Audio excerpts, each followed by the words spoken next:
Hello, everybody. You are in the right place. This is Katrina and Sow and Tare, and we do a live chat every Monday, 6 p.m. Pacific time, except for the first Monday of the month. We do it on that Thursday, 6 p.m. So, hope everybody's doing well. Temperatures did not get nearly as hot as it was forecast to today, so that is good. Good. And let's check in and see who's here. I did put this announcement out late, so I don't know that there's going to be that many people, but yeah, we're here. Verna's here. Verna is Vay's Place in Blue with Little Wrench. She's moderator, and she does live chat on Saturday mornings. And Verna, I did not listen to your Saturday morning one yet, but I have a feeling I need to. All right, welcome. And Steve, also moderator in Blue with Little Wrench. Steve is S.O. Swanson. Welcome.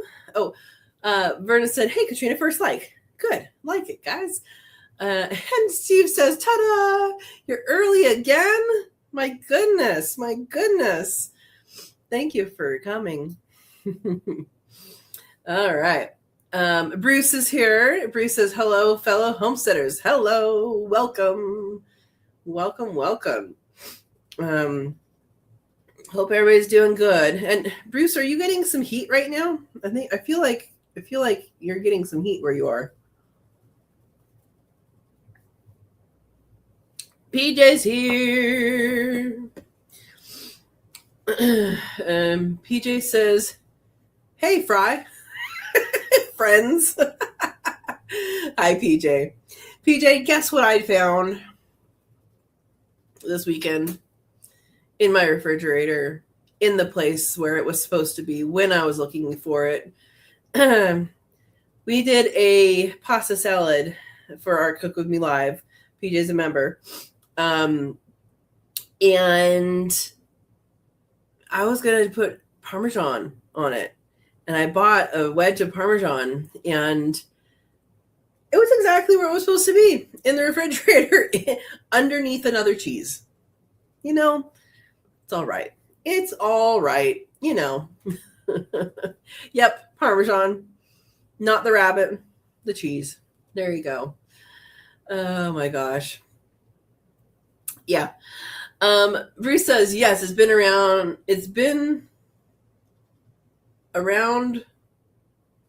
on or over every day the past couple weeks. I'm going to guess on or around 100, probably. Yeah, I saw that you guys were getting the heat, so hopefully everything's okay and all the animals are okay. Extra cheese for later. Exactly, PJ. The sad thing is, like, I had my hand basically on it. It's just there was another cheese on top of it. And I don't have too many cheeses. There are 3 cheeses in the refrigerator. I figured it was 100, Bruce. Oh my gosh. PJ says it's cold and raining here. We were supposed to get thunderstorms, and then that didn't happen, which is okay, actually. As much as I like thunderstorms, we do not need fires. There are some fires. I should look at the recent stuff. The one south of Medford, which is it's long ways away from here, I think is still active. I'm just checking my Watch Duty app, see where we are with fire activity. Yeah, that's 48.8 acres. That's down in Jackson County, though. So that's the closest. Yeah, I think that's the closest fire to us. But we had some smaller ones closer, but not close. So, yeah. Anyway, there you go. Verna says, yeah, cold here too for another week. Then the heat comes. See, we were supposed to get up to 90 something, or like low 90s today. I don't know what it actually got up to, but partway through the day, I checked the weather app and it was only supposed to get up to 88. So it might have gotten up to 90 today and tomorrow. And then we're getting down, I think, into the 60s. We're having a big cool off after Tuesday. I'm looking at my weather app, and so we're kind of having a little bit of a roller coaster here. Yeah, tomorrow 88, 85, 80. Then it drops from 80 to 66, to 62 to 68, and then 70s and low 80s for a while. Rain this weekend. We'll see if that happens. Yeah, a little strange. All right.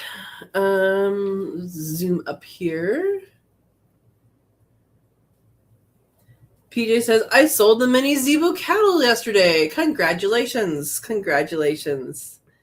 Things are moving along over there. That's good. That's what we like to see. And Verna says, we have gotten a lot of rain here too, but not all the thunderstorms we were supposed to get. That's okay.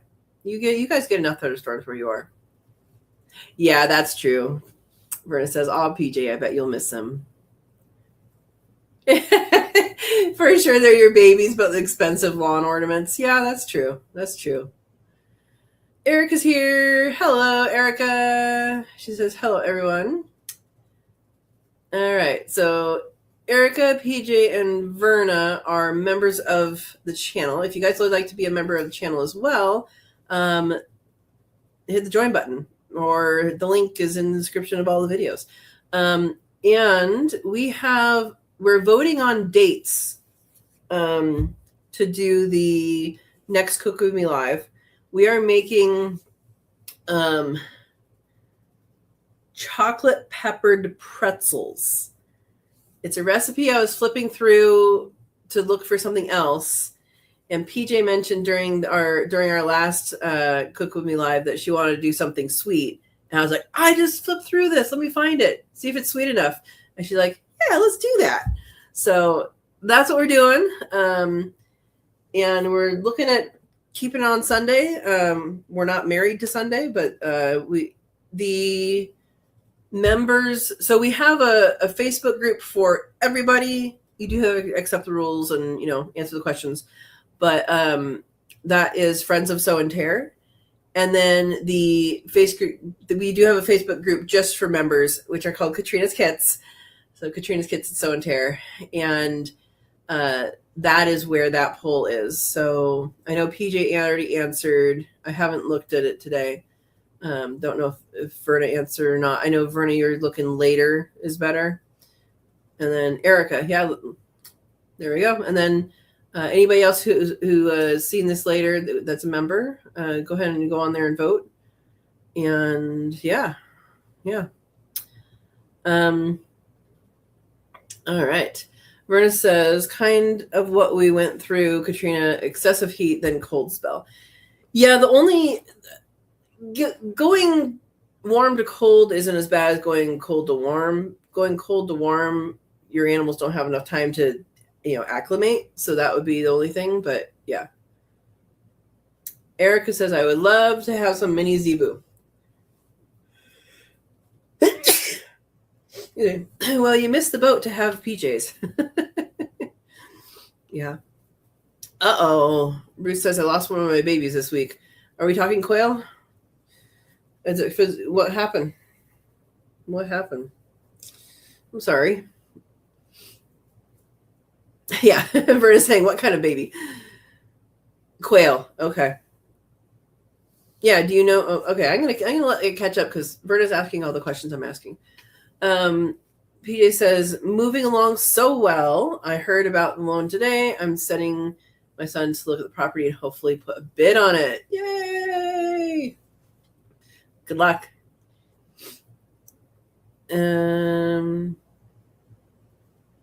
Oh, no signs of anything wrong. It just didn't wake up on day 6.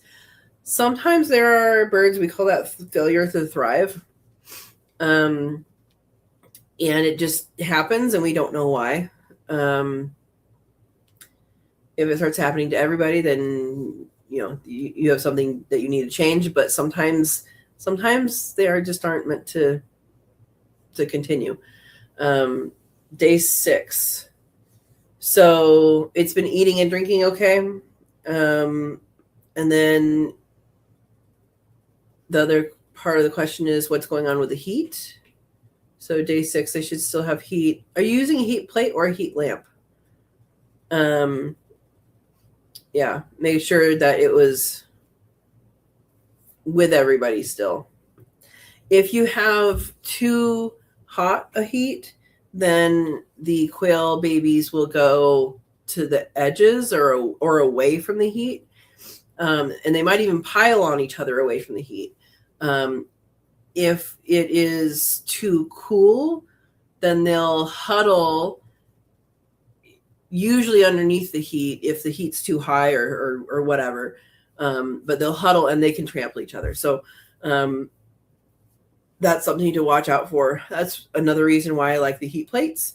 Heat plates do have to be low enough that they can push their back up against it like they would a mom. So, yeah. Okay, it was under the heat plate. And they're all little piggies. Yeah, they do eat. They do like to eat. Yeah. Hopefully that playlist was helpful to you. The incubating quail or brooding quail, whatever the name of my playlist is. Hopefully that was helpful to you. Yeah. So don't worry about it unless it starts happening more, and then reach out. Erica says I lost a chick that way last week. Chicken in this case. Yep. Verna says if the heat plate was too high up, then it might have died from being squished.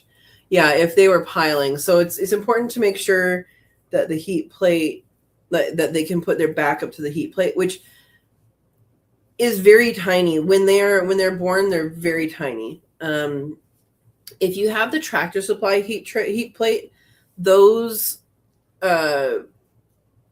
steps to go up, so like it's this high to begin with, that's not really low enough.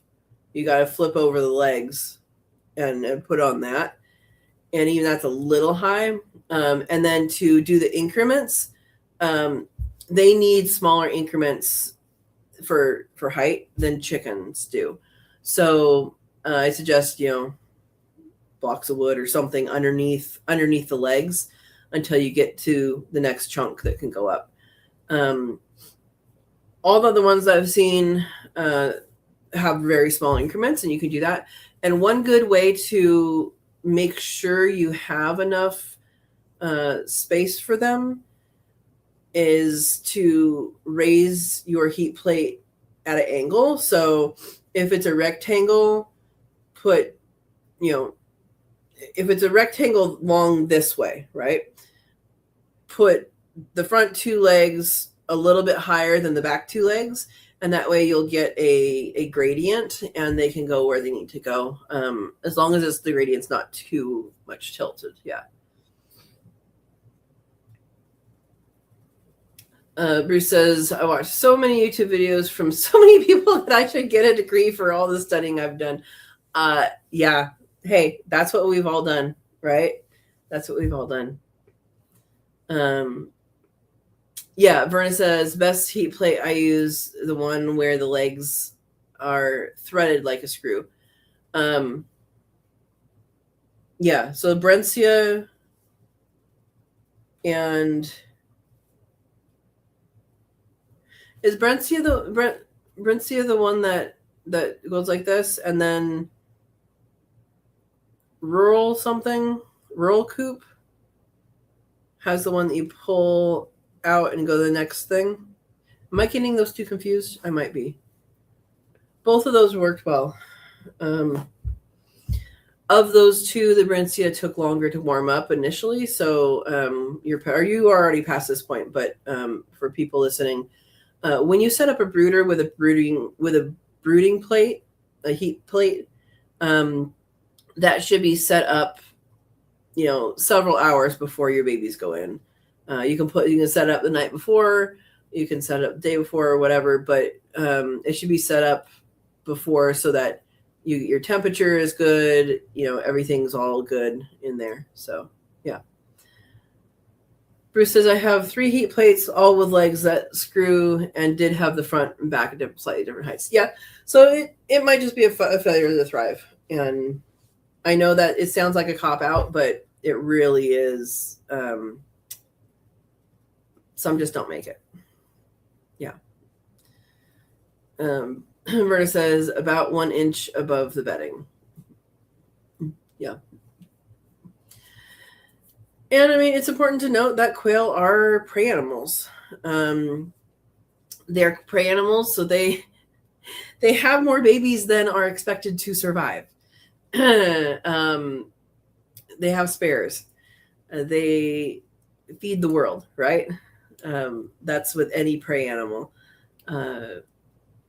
Animals in general are expected to replace themselves and maybe add some, but mostly replace themselves. And so a lot of times prey animals have a lot of babies because they're feeding everybody else. So people don't think of that as having prey animals as your farm animals. I think every single farm animal that we farm for meat is a prey animal. Chickens, quail, rabbits, cattle, horses. Most people don't eat them, but they're a prey animal. Goats, sheep. Yeah, they're all prey animals. So you got to think about it like a prey animal. Yep, exactly. Exactly, Verna. So, yeah. Bruce says, I raise the heights both front and back because they're growing so fast. Yep. Another tip that I have in my video, Bruce, do you have them in a bin right now or do you have them on wire? Because you can have them on 1/2-inch wire, hardware cloth coated preferably. But for the first week, you want to put like that blue paper towel over it. And then after that first week, you can take that off and then their poop will go through. But when I change at that first week old mark, when I take up the blue paper towel, I always keep some blue paper towel underneath the brooding plate because it keeps in that heat and gives them some time to adjust. Yeah. Yeah, they grow super fast. And if you don't have a lid on your brooder, you're going to be building a lid soon if you haven't already. Because they popcorn. They jump up and they're like, oh, how on earth does this little tiny thing jump this high? Yeah.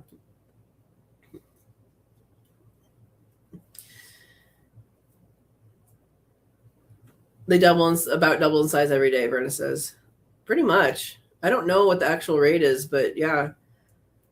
I mean, it goes from teeny tiny to up to, 10 ounces in 8 weeks. That's pretty good.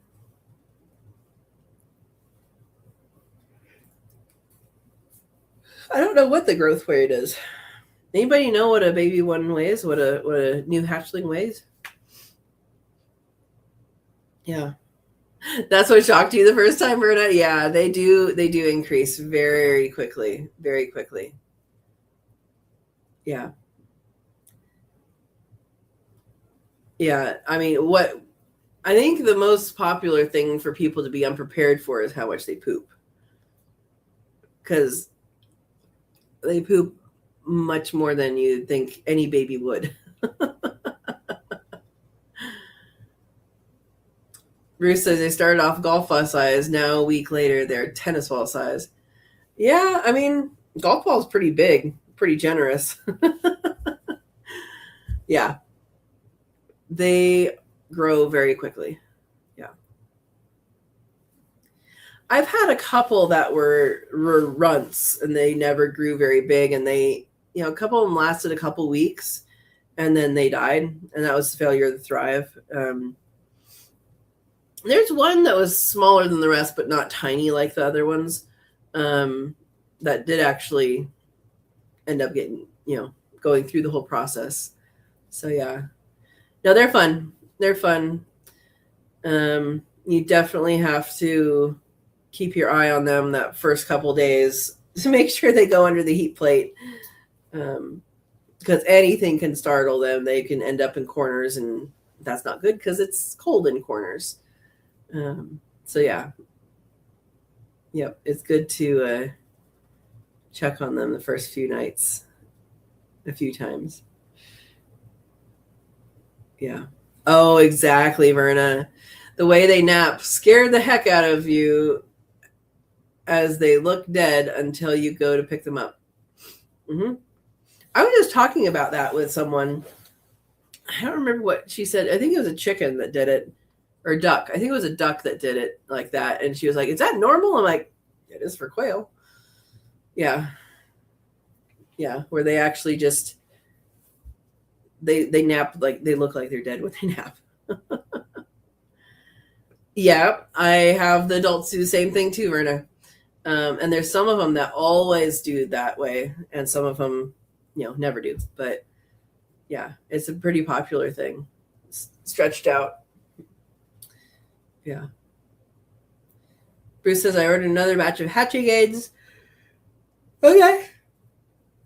So these little guys are moving outside at week 4. Perfect. You can move outside at week 3.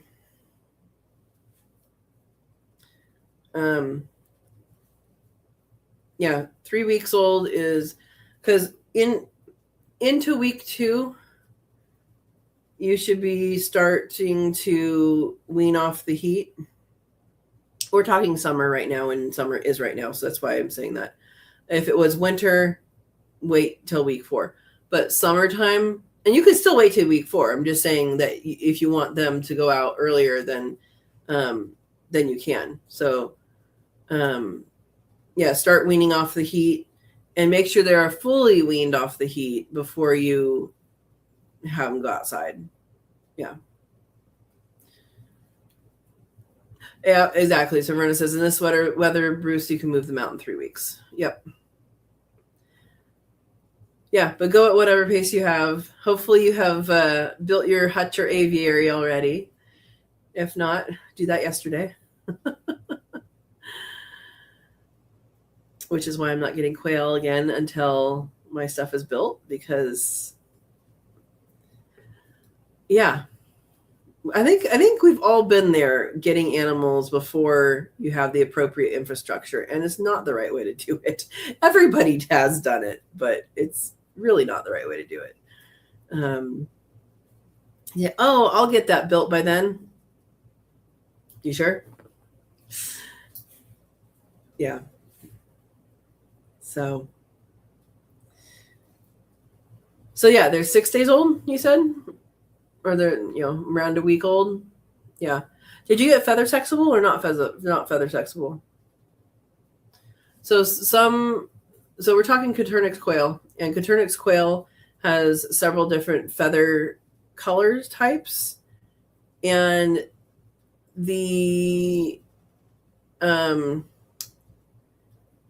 some color types you can tell the males and females apart at 3 weeks old, and some color types you can't tell them apart until they are 6 weeks old, because you have to vent sex. So feather sexable means that at 3 weeks old you'll be able to tell them boy and girl just by looking at them. And then if you need to vent sex them, that has to happen when they are about 6 weeks old or older. But then also, if this was winter, you might have a problem doing that, because you have to wait until they're go into their reproductive times. Yeah. Bruce says, we have a raccoon every night. I think the aviary is safe. All right. So Bruce, I don't remember if you signed up for the aviary, raising quail and aviary course that I have, but that is available. I'll do the link here. Let's see. Actually, I'll show you how to get to it too. let's get back to you guys.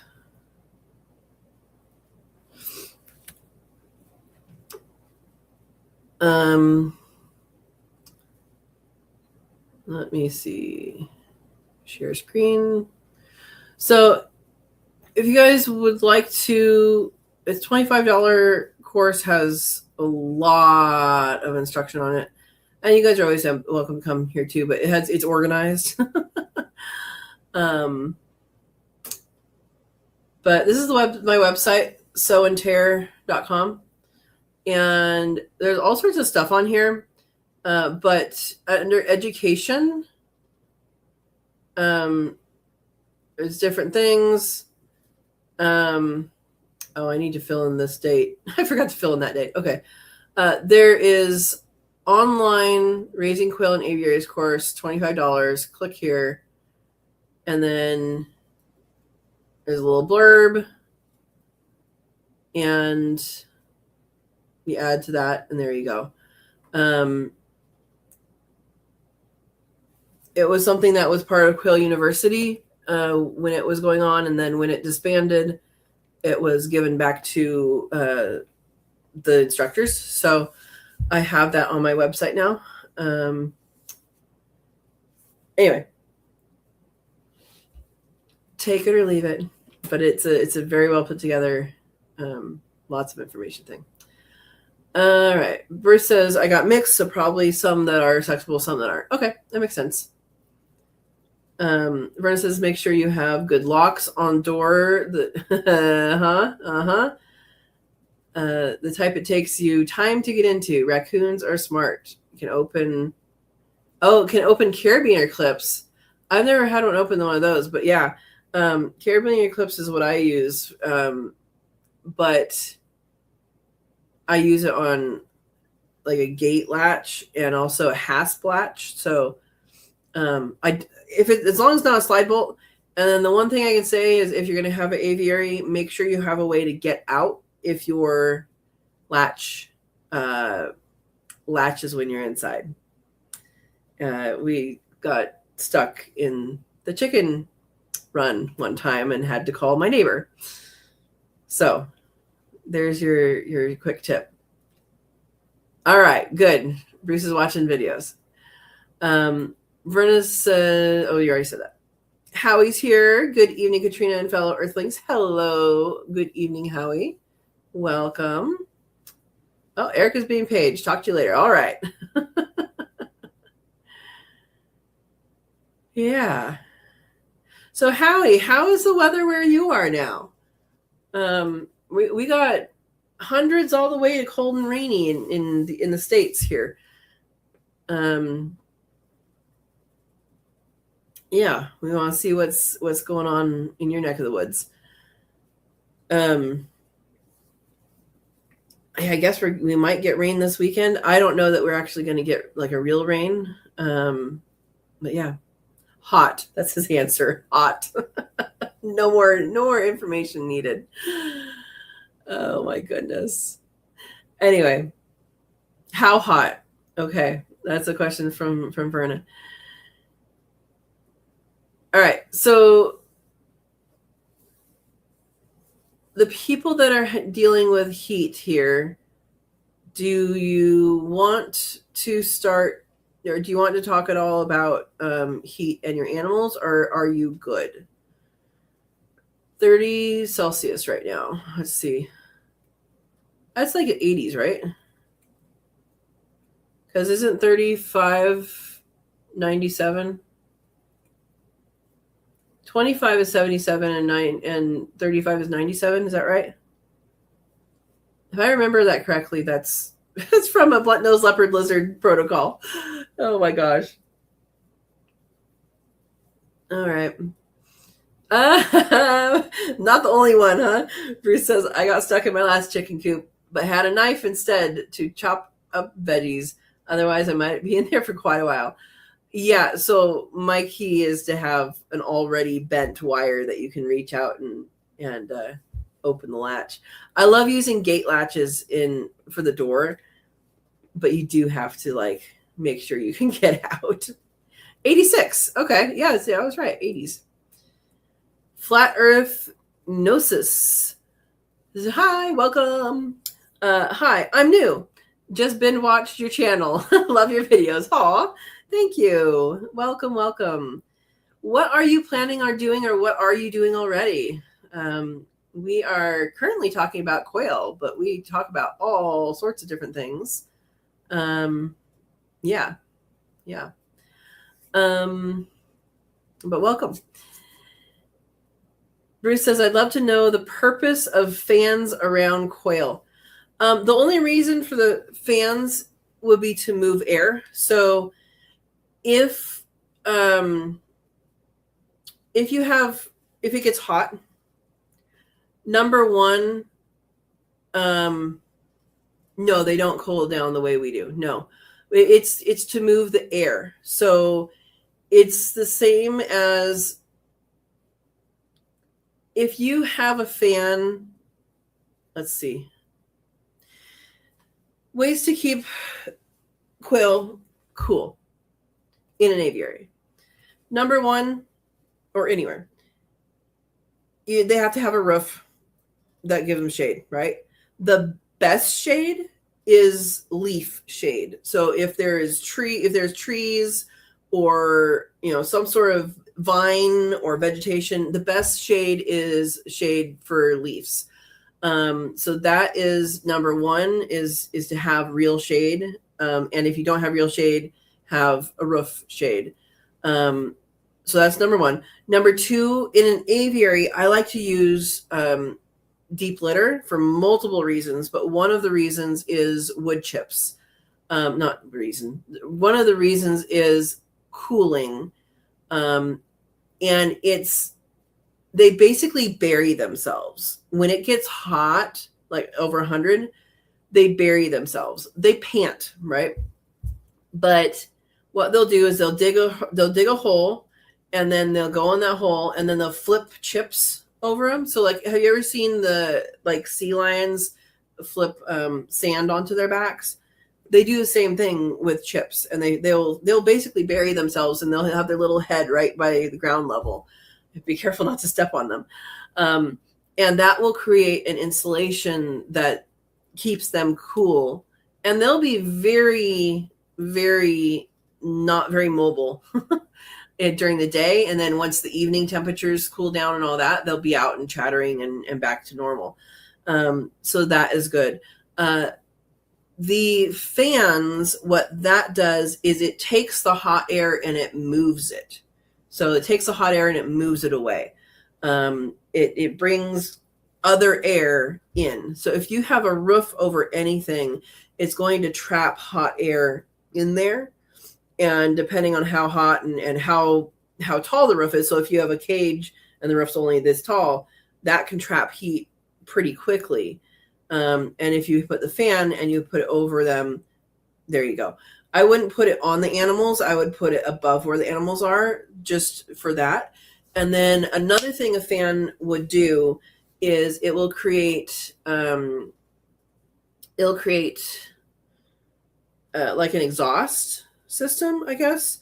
If you're not using enough carbon to manage the manure, let's say something happens with that. Let's say a water leaks and now it's nastiness, and you just have to wait for it to dry out and maybe put more chips on top. That sort of thing is good to have a fan blowing over, so that you don't have the ammonia from the poo, from manure. Now, hopefully that case doesn't come up if you're using the deep litter system correctly. Then it shouldn't come up. But it is something that can help with that a little bit. All right, I'm going to zoom up here and see what other people are saying about that.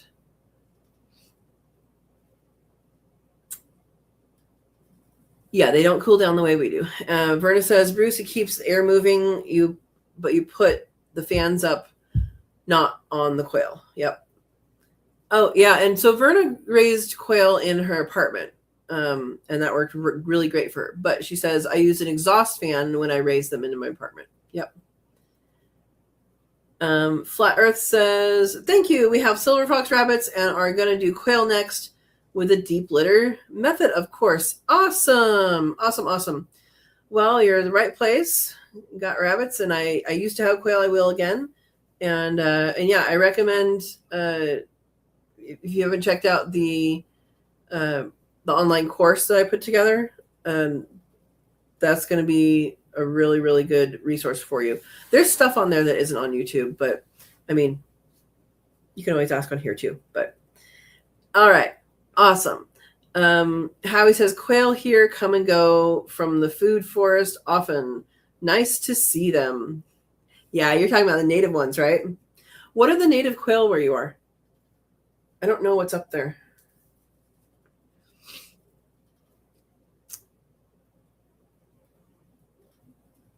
Yeah, Verna's recommending my class on raising in aviaries. Thank you. Yeah, they're still fun though. The non-native ones are still fun. Okay, Bruce says even on the 100+ days, it is only 75 to 80 in the aviary those days. Awesome. Good. Yeah, we had, when I was in Gilroy, it went up to 115 and I never lost a bird. They would bury themselves in the chips. Yeah, so positioning is another thing. You already have yours built, but positioning would be another thing, put it on the north side of a building. That would be a really, really shady, thing. But yeah, that's exactly what you want, Bruce. So it sounds like you're doing good. Deep litter is a mix of bark, hemp, and straw. Big fan of deep litter. Yep. As long as you turn it, it's great. And you're going to get the benefit of tons of compost. But do remember to turn it, because you have to do the chicken you have to do the chicken's job when the chicken's not there, right? So yeah, it's pretty cool. Pretty cool. Deep litter does so many things, and I go in depth on deep litter in the course. All right, Flatus going to check out the course. Awesome. Verna says, I think quail he has there are California quail. Yep, because native quail, some people eat them. Why did you pause on quail? Okay, why did I pause? You're new here, so you don't know why. That makes sense. I moved from an urban setting in California to nearly 70 acres in Oregon. I did not move the quail with me. I was not NCIP certified, so what that meant was if I was going to move quail with me, every single quail would have to go to the vet and have a vet checkup and a polarum test. I did do that for my three chickens. And I did also have to take the rabbits to the vet. They didn't need a polarum test. So they don't have that, but they required a vet checkup. The property I'm at now does not yet have what I want to raise quail in. There's a lot of, 70 acres, nearly 70, is a lot of land, and I have a lot of infrastructure stuff. So today was the last of 5 days of tree work. People came to take down lots of trees for my food forest area. They're not done. They're going to come back next month to do more. But that has been happening. And then straight back, not here, but up where you can't see, up the hill, I'm actually going to be raising quail in a different system. It's more related to aviaries, like I have on my videos, but it's going to be a larger system with large space and not filling up the space with animals. It's going to be a plant and an animal area. And my goal would be to have this, I'm going to call it a high tunnel or greenhouse. That's not quite the right word. Wapani, I think, is the closest word. But that's going to be built. I don't have plans yet all the way through. I have mental plans. And they'll be in there. I don't yet know if they're going to be loose in there, if that will work, which is what I want. or I might have to build an aviary inside of that. And that's going to depend on how they work within that system. So yeah, that's why I don't have them right now.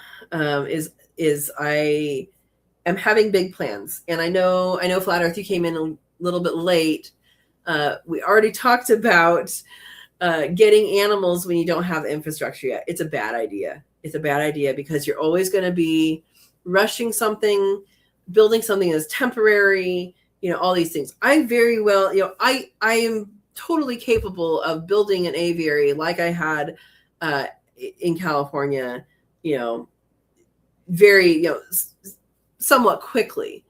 But we have bear here, we have mountain lion here, we have bobcats here. I want that to be a very secure area before I have a bunch of quail in an area. And so that's why I'm waiting. So yeah, so it'll happen. It just might take a while to get there, but it'll happen. And I'm excited to see that come together because it's gonna be awesome. Yeah. Good question. Bruce says, Verna, I'm raising Caturnix. The state makes you jump through many hoops for native quail. Oh no, Bruce, we're asking Howie. He's in Canada. What quail he has up there. Yeah, they do. So especially California. Not every state makes you jump through hoops, but most, a lot of states do. Yeah. Farmers here. Welcome. Flatus says, oh, congratulations on the move. Thanks for catching me up. Can't wait to see how everything goes. Yes, and sounds awesome. It is awesome. Yeah, so the first 3 years of my channel are urban, and that is in California, planting zone 9B.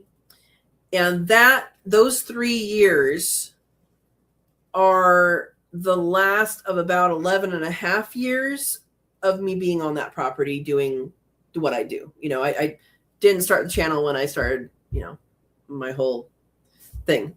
And then after those 3 years is at this property. So if you're urban, urban, that I can still answer those questions because I've done that for a long time. Out here, now I'm here, things are just spread out and they're going to get bigger. So yeah. Okay. Verna says Katrina has come a long way in the 2 years that she's been there where she is. There's been a lot of work. There's a lot of work on the house, which you guys didn't really see much of. There was a little bit in the weekend review updates, but there was a lot of work on the house that was done. Got water out in the world. There's water to the garden now. There's water to the animals now. That wasn't a thing before. It was, by hose. There's solar. So power went out today. I didn't know.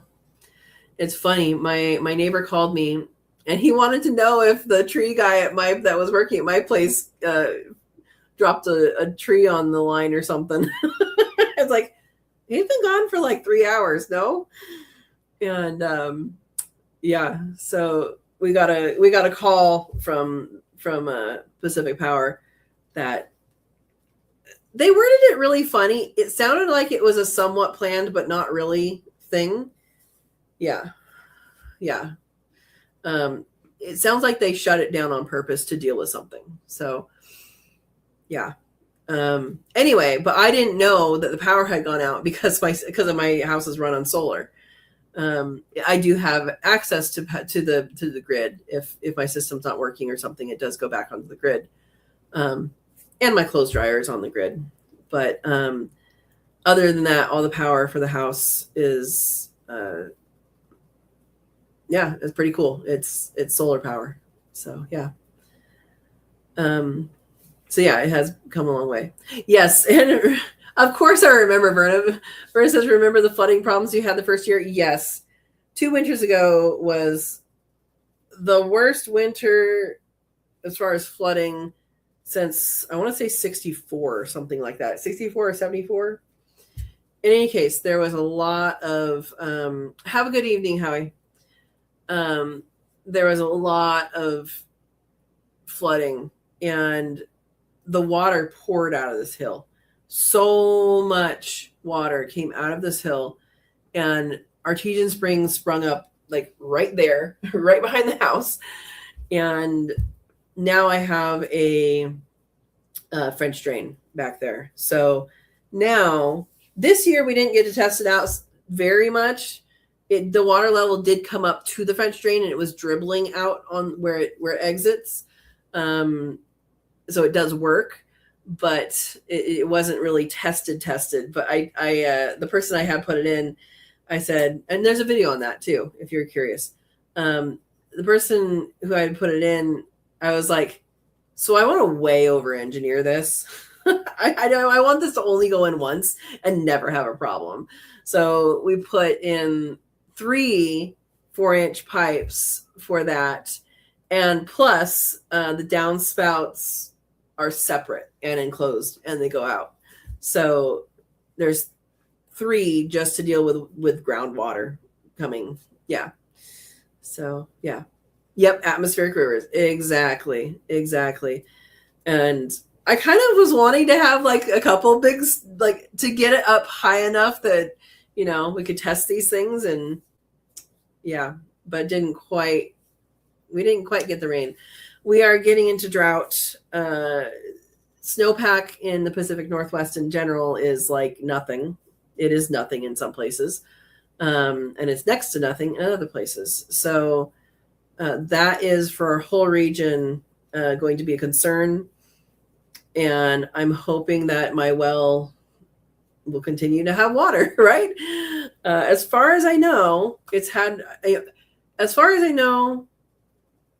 see.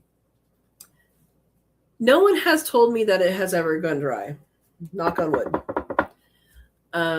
So my assumption is that it hasn't gone dry ever since the 30s, but I could be mistaken. So it was discovered in the 30s by digging a post hole for a fence, and they hit water. So yeah. And something that will probably help me keep more water is I just took down a bunch of trees. That will retain a lot more water in the water table. That now that they're not sucking up more water. So yeah. That's something to consider that I really didn't think about. So all the land around me, and even most of my property is designated as timberland, and the BLM land all the way around, it's all timberland, and they plant trees so close together. The stalking rate has to be so close together. It's ridiculous. It's not fire safe. It's not any of that. So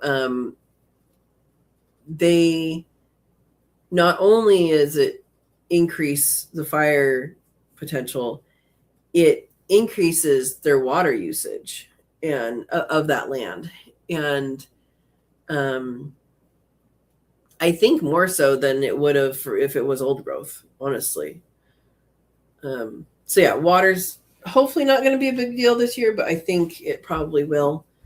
And I just have a knowledge that things might be interesting. I do have plans. So Flat Earth asked about, like, why'd you pause on this? Oh, you have lots of things to do, blah, blah, blah. Okay, so I said I had plans, and Bruce jumped on it. Are planning on adding any tanks? Yes.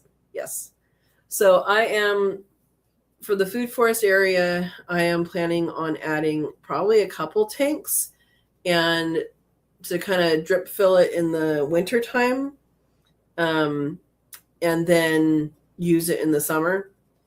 And then, so then that will be for that. And I'm really thinking about putting more tanks up than I was going to. I would like to, there's a second structure up the hill. I would love to put a tank off of that for rainwater. I have to check in with the water master and see what I need to do for that, because water from the sky belongs to the state. It's how I understand it. So I have to think about that. And then that would be, I could also have that fillable by, by pumping as well. Multiple things here. And then that could be used to water the other thing up there, the Wapani, and where the quail are and stuff like that. That can be used for that, and all of it could be used for fire. So that would be the plan. I have some things worked out in my head.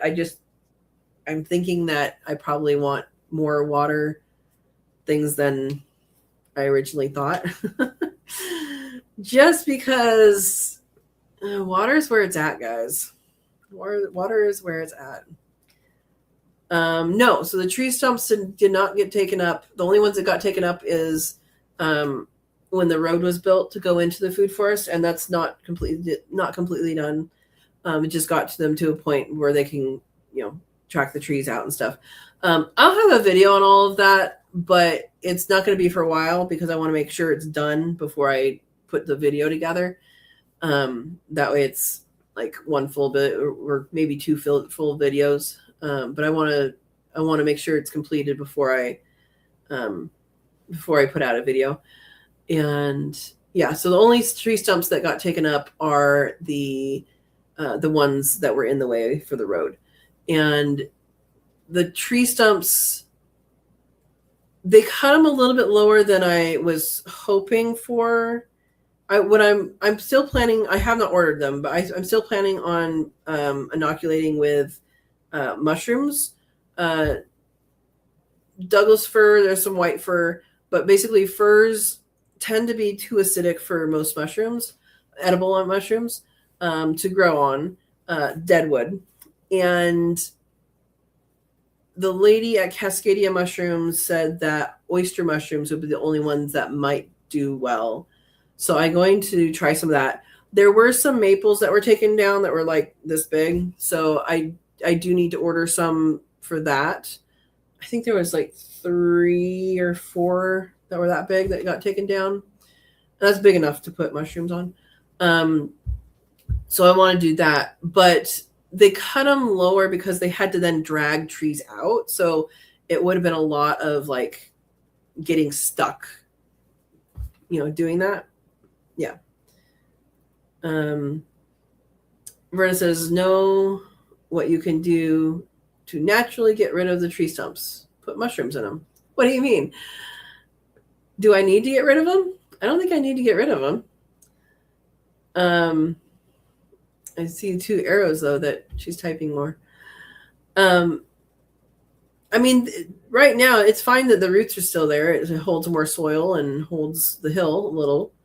Not everything came out. Well, where they dropped a bunch of trees, it looks like everything came out, but it didn't. There's sticks without leaves on them now that will return. Yeah, but they did chip most of the trees. I forget how many. I think he said it was like 30 yards of chips. It was at one point that he was calculating based on how much gas they used. And that's spread. It's not spread evenly. It's spread mostly closer to the house. That's where the access was closer. But those wood chips will break down. They're small and they'll break down into really, really, really nice soil. And I'm gonna sneeze. Excuse me. The topsoil is only like that much out there. It's really poor topsoil, but it did have pretty good abundance of mushrooms. So I do know that the mycorrhizae is there, and so having the chips there. Thank you, Verna. Having the chips there, and they're deep, and I might be moving that into different places. Those chips will turn into soil. There's a plethora of earthworms out here. and they will start moving things. Little buggies will start moving things. If you have a pile of wood chips, within probably about a week, there'll be mycorrhizae growing in the wood chips. It's a helpful fungus, and that is going to be awesome because then it can go all the way throughout. So, yeah. Okay, Verna's suggestions for getting rid of tree stumps. The ones you can't grow mushrooms, you can drill holes in the stumps and put in compost starter. Then next year you plant your food forest into the stumps. You could do that. Misty's here. Hi, everyone, she says. Hello, Misty. I got your message, and I will respond later. Yeah. So yeah, the wood chips will definitely decompose really, really well. And now also I have a source for wood chips. The tree person that came by says he can drop by wood chips for free.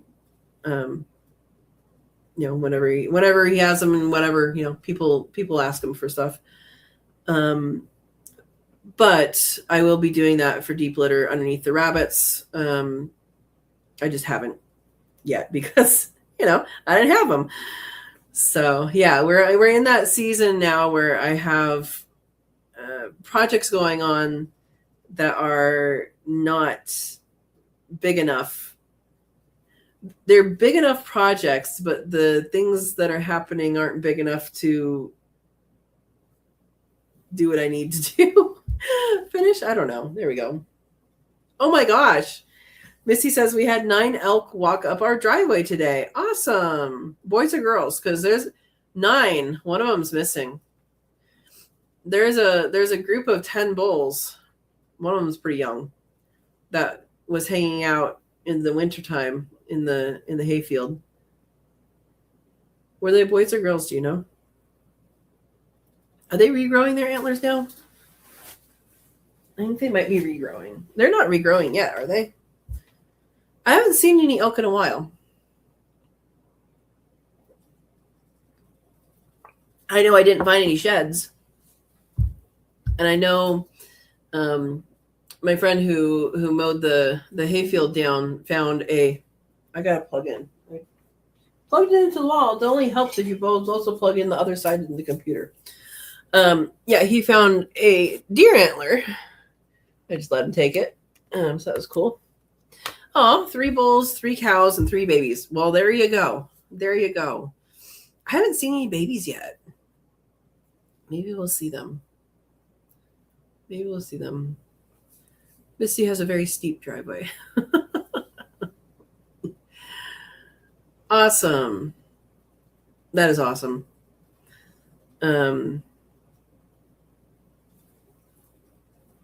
Flower says, gotta go. Thank you for sharing your wisdom. You're welcome. We do this every Monday, except for the first Monday. We do it first Monday of the month. We do it on Thursday instead. So hopefully we'll see you next Monday too. Have a good one. Yeah. Yeah, I've been seeing sometimes 1, sometimes 2 deer. Yay, says, yep, you're welcome. There's 1 young buck. I think it's the little yearling or little whatever that I saw last year. I think it's a yearling this year. It had little tiny weird spikes last year. And this year it just has nubs right now. I think it's the same one though, because it's not too skittish around me. I talk to them when I go outside, right? I mean, I'm like, hey, hi dear. They know my voice and all that. So I'm not like trying to get close to them or anything. I'm just wanting them to feel comfortable around me. So yeah. So that's what I've been seeing here. And foxes. The foxes are out. For sure. Yeah. I saw some interesting birds I haven't had a chance to look up earlier. Oh, Misty, can I share this picture that you just sent me? Is that okay? Let me know and I'll put it up. I'll put it up in the thing. I'm sorry. I'm sorry, Verna. Did I yawn? I must have yawned. All right, Misty, I'm going to share it. That's so cool. All right. So this is at Misty. There we go. This is at Misty's driveway. The elk. Very cool.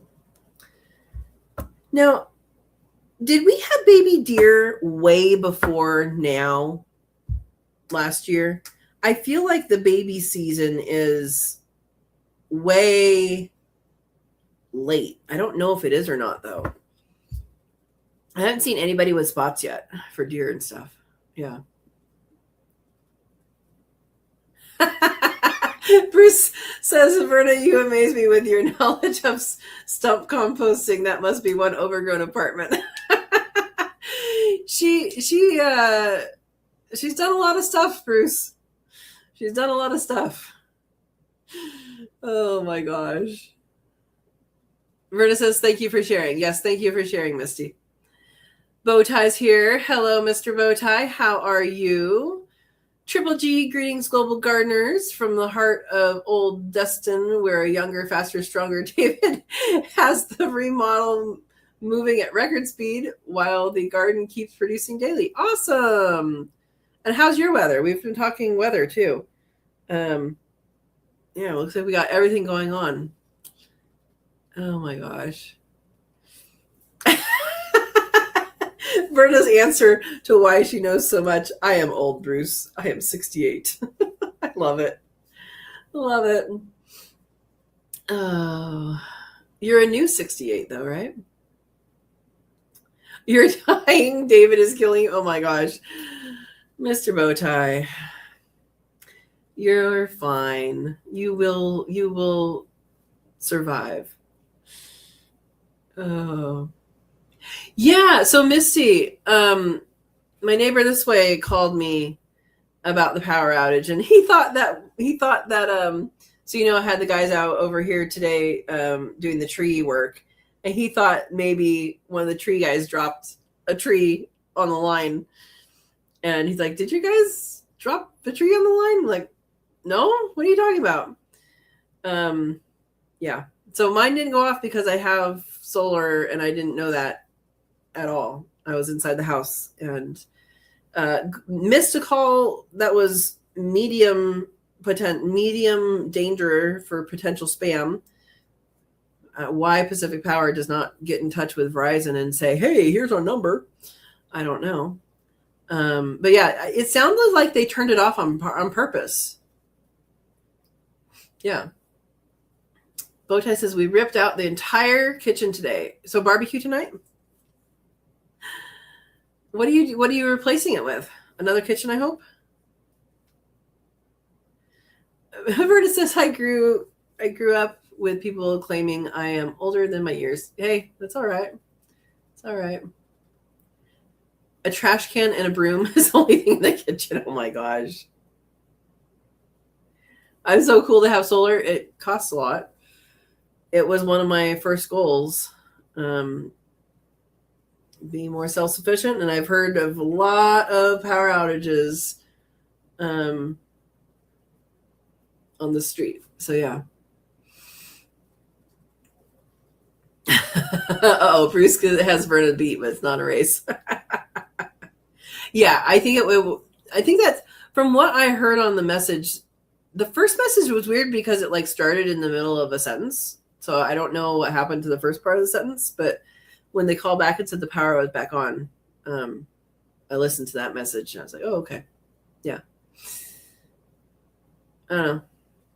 Bruce, it's not a race, but you'll always be winning it. Right? Right? Oh my gosh. Yeah, we are having I don't know the verbiage from the power outage message that we got. I didn't understand the why of what they shut down, but I think they shut down to fix something. it was not planned because we didn't get a message that said, hey, at such and such a time, the power's going to go out. We got a message that says, hey, the power's out, you know? But I don't know. Yeah. They're going to be replacing power lines and power poles in the fall. Bruce says, and I lose 30 years if I put a ball cap. Hey, that works. Bowtie says, we have solar, but the power still goes out. No battery bank. I made that mistake when I was in California. I did that. I got all excited. I was going to do that. And I did it. And I was like, well, that was stupid. You know? Yeah, no battery bank. EcoFlow has been working good since it has been working. You guys, as our longtime viewers, know that it did not work well at the very beginning. So far, knock on wood, it's been working really well. So I did not get to test my first winter like I wanted to because things were off. But so far, it's doing good. So, yeah. Yeah, Verna says, oh, no, you need that battery bank. That battery bank is the expensive part. Solar is expensive, but the battery bank is just as, if not more, expensive. Yeah. For sure. I have EcoFlow. Like I said, it was very frustrating at the beginning, but it's working good now. So, yeah. And I got the whole house, the smart panel too. I'm sure there's a 3 by now. Who knows? So that I can see everything that's happening on my phone.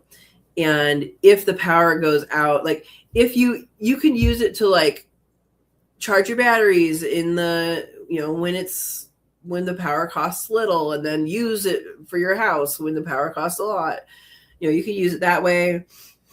I am solely on solar, except for my clothes dryer. And then if the solar stops working, or if the batteries go lower than the solar can provide, which would happen in the summer, in the winter, then it will switch on to the grid.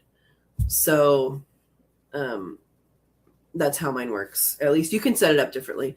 But I do like that I can see what's on my on my app. I'm not an app person either.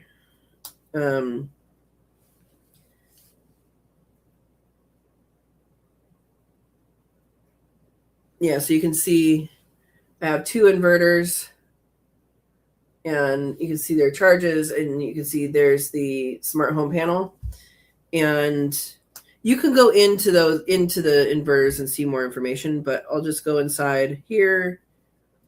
I have 2 solar arrays. You can see they're both going in. You can see how much power the house is using, and click on circuits, and you can see what's using it. And yeah, I have the air on. I don't need it on.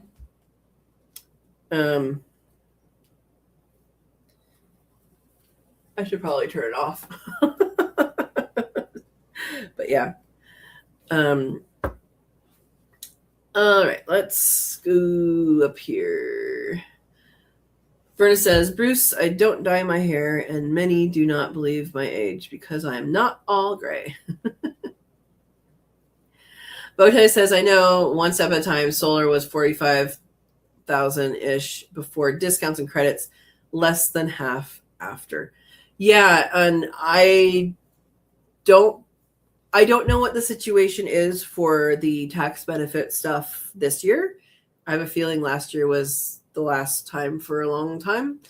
But I will not get into that. Missy says, do you have Wi-Fi at all times? I have the what's it called? DFN, those Douglas County Fastnet. Is that what it's called? So I have it I have that goes into there, and then the Wi-Fi works when the power's on, and power's on. So yeah, you don't have to. The Wi-Fi has to be working if you want to do certain things, but it doesn't have to be working for the system to be working. Does that make sense? Yeah. Hopefully that makes sense.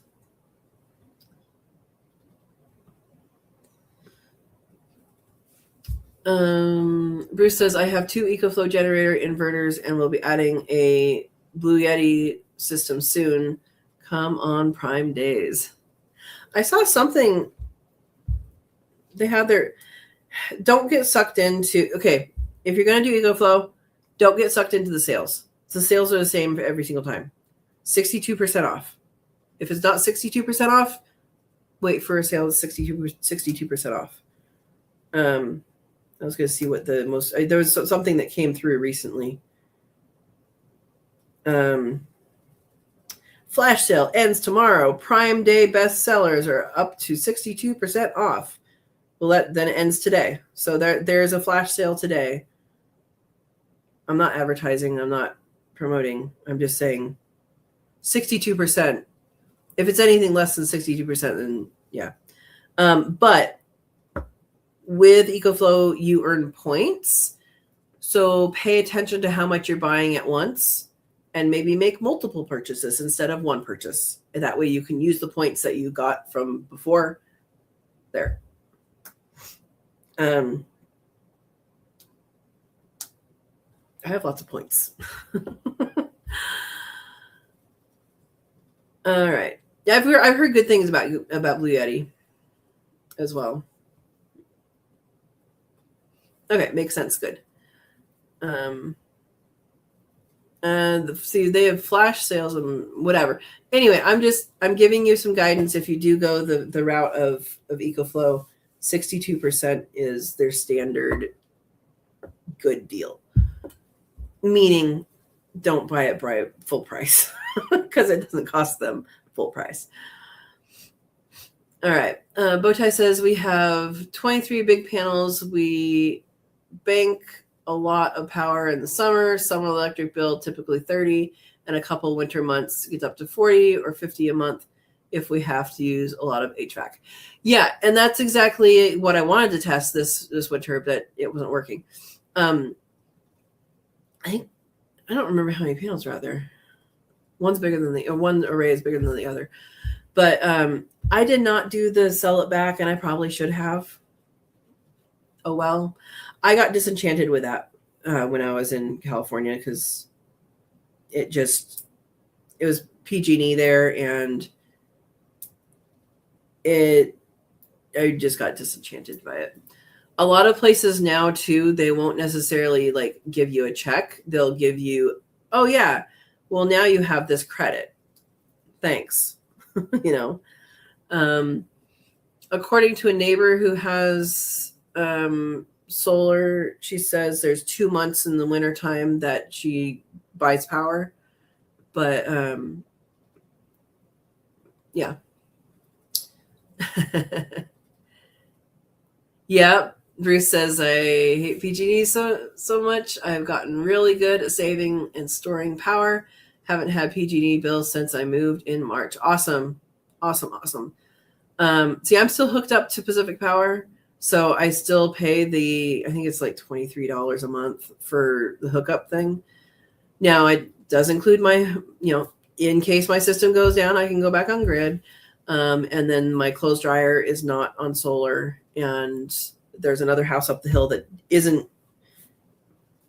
not, nobody's there right now. It needs a lot of work. But that's on the grid. So yeah. Yep. There's a lot you can do with solar though. And I really think it's the way to go. If you are building a new building or building a new home, it'll be cheaper to put it in then, as built thing.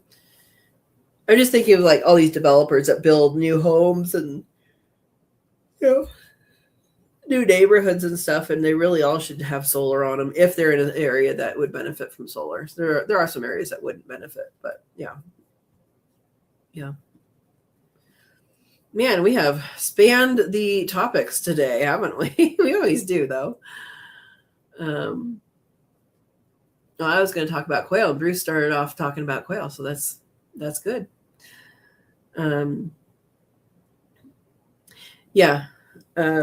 Quail are in the plans, but not right now. I was hoping to get some stuff done this year, and I don't know if it'll happen for that. No, Misty. So I have seasonal creeks. I have seasonal creeks on my property. But the creek is just off my property.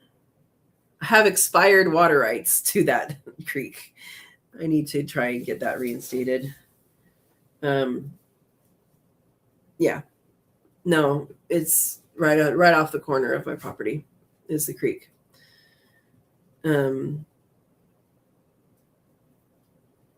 Yeah. Yep. But yeah, water's a big deal all the time, but it'll be a big deal this year, and I'm hoping it's not too much of a big deal, and at least I'm not watering a food forest this year. I will be, I'm hoping to get tanks set up by next year, or by, in time to catch some rain and all that. So yeah. Yep. Bruce says, 1 by 1, all my power tools are going towards battery powered. Exactly. I have battery powered everything. The only thing that I don't have battery powered that is, it would be nice because I bought one that was battery powered. So I choose green. Green is my color for my batteries. That means Ryobi. I'm not sponsored. It's just a color that I chose, right? You choose a color, you stick with it. Their stapler sucks.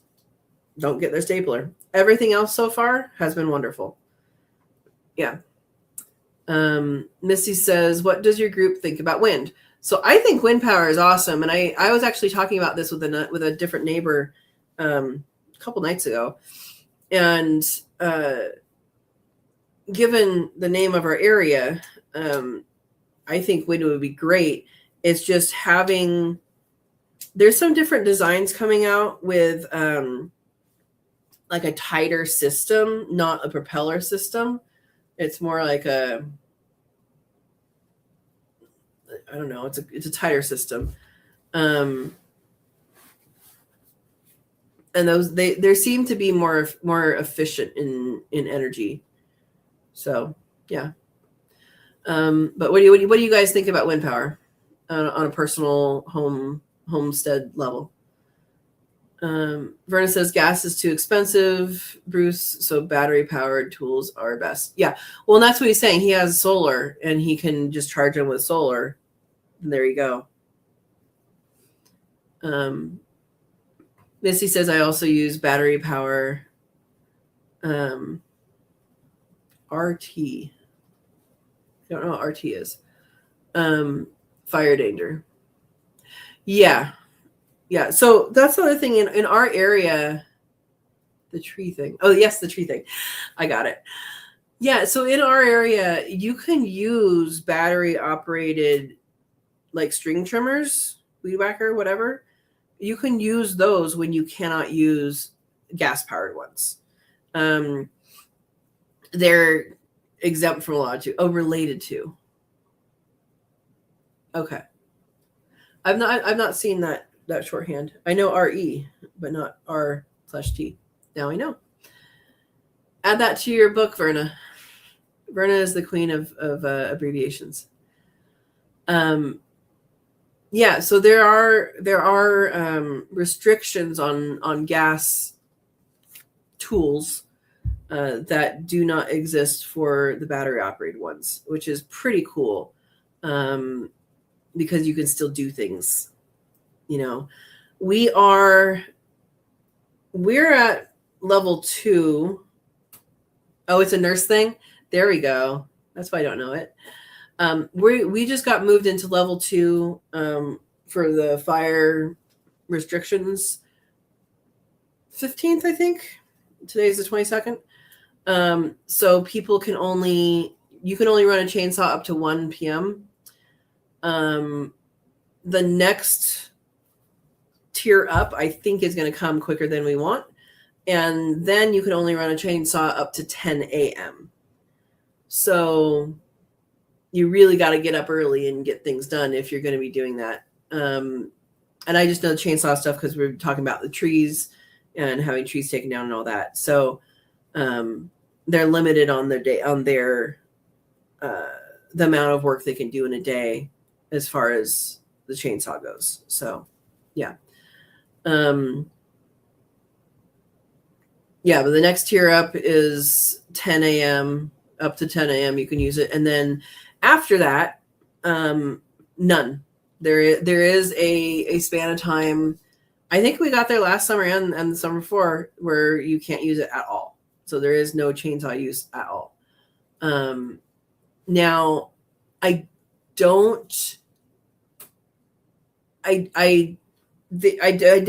there's nothing written on the thing that we get that talks about electric chainsaws because I do have one.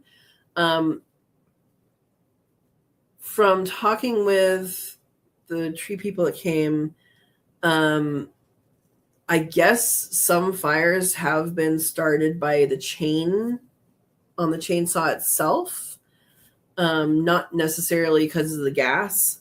And they said it never happened to them, but they've heard of it happening. So I don't know whether, that kind of thing is also limited in the high risk time or not. But I think you can use string trimmers all the way through. Yeah. Most of the stuff I want to get to, I've gotten to with the string trimmer. There's some stuff that I haven't yet. It got stuck. I couldn't put it back together, and I finally asked someone to help me and got it back together. But yeah. Missy says, I think I can see if you hit the rock that might spark. Yeah. For the chainsaw, I mean, I don't know why you would hit. I hope you wouldn't be hitting rocks with your chainsaw. But I mean, if there's wire in a tree or something like that. But no, he's talking about the chain itself, the chain and the bar. So I don't know if it's people that don't take care of their stuff, if that has if there's a higher chance than people who do, or if it's by chance. I don't know. But in any case, it's something that the Pacific Northwest does have to worry about for sure. And I know a lot of other places are worrying about fire. I mean, I showed you guys the app, the Watch Duty app last time, I think. And there's a lot of stuff going on in Florida. Actually, Bowtie, is there any fires near you? He's in Florida. We have a red flag warning in Colorado and Utah. Sorry, I'm going over to Florida. What is that? Flash flooding is on watch duty? Okay. Well, Louisiana, flash flooding. Oh my gosh, there's lots of flash flood stuff. Okay. Yeah, here's Florida, for example. That's all the fires in Florida. Yeah.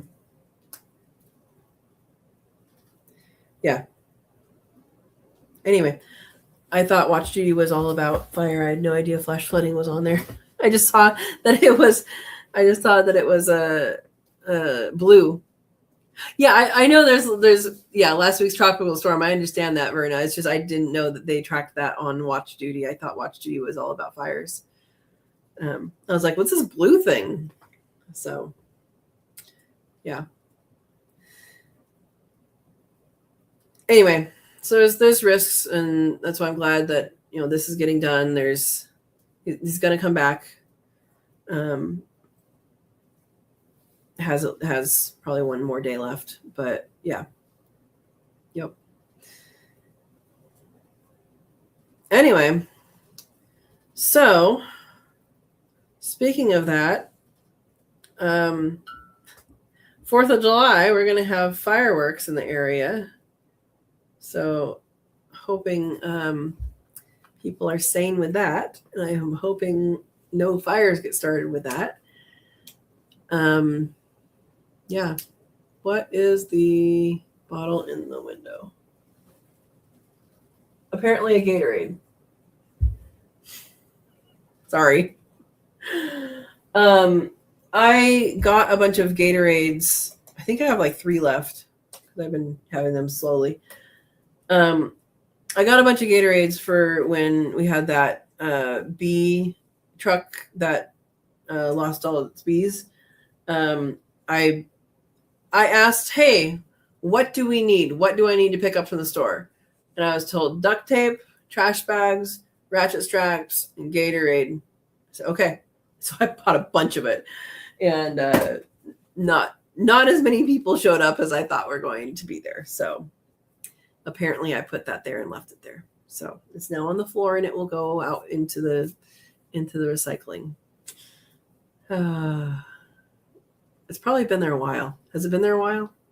Like the tape? Shush. Steve hasn't commented on that in a while. He's probably sleeping.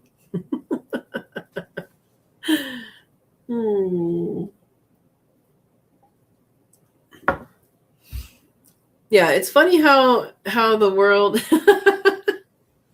it's funny how the world works, where, part of the world is really, really hot, part of the world is, cold or dry and soaking and all of that.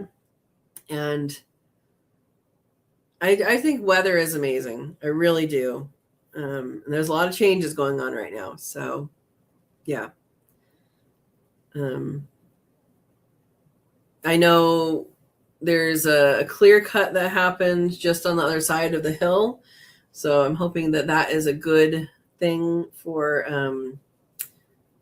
fire break for me. And that it doesn't have to be, but that it is there is a good thing. Now they do have a bunch of slash piles up there, and I'm like, okay, I know they're not going to call before they light them, so I'm just be like, well, it's winter and the hill's on fire. Hopefully that's okay. They really should tell people before they do that. I think they're supposed to. Some people do, some people don't. Yeah,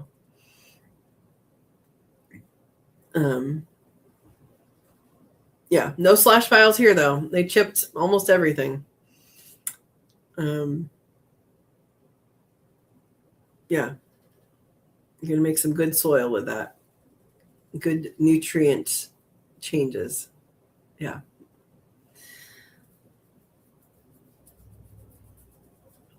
All right. Verna says, what are they supposed to do, and what they do can often be a big difference. Apparently they notified,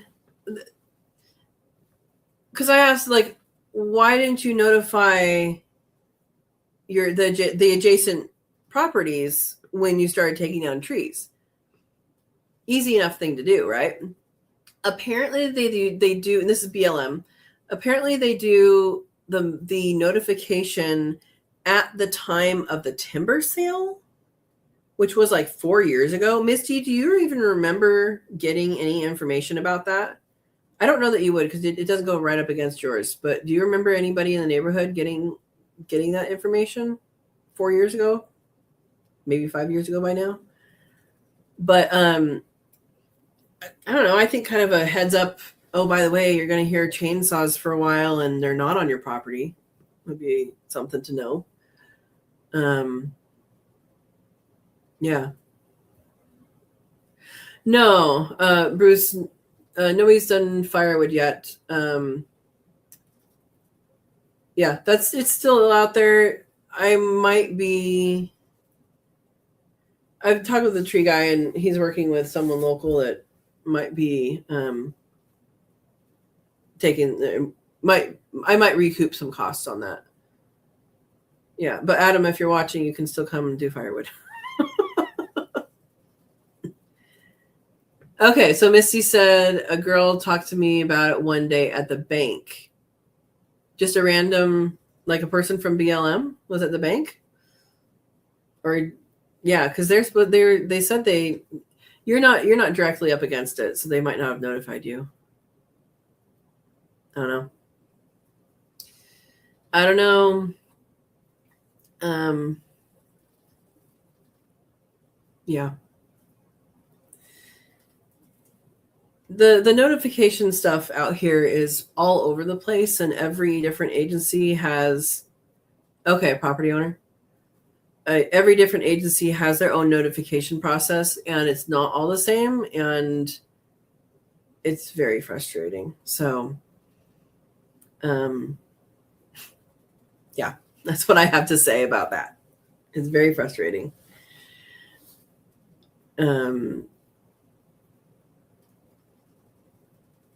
Yep. And if you call the call before you dig people, you have to make sure they know where you're going to dig. It's always something to think about. Two different things. 2 different times the call before you dig call went out here. And the people who marked the telephone did not mark it completely the first time. The second time, for a different part of the project, I found out where it goes. And we're like, okay, well, why wasn't that there the first time? So, yeah, I agree, Misty. I agree. And it's not hard. It's not difficult. There needs to be a change. Yeah. Yeah. In any case, I guess the point is trust yourself and ask questions. You know, when people are here marking things, oh, how deep is it? The telephone line guy told me he's not allowed to tell people how deep it is. The reason why you're out there is because they're going to bore underneath the road. How deep is it?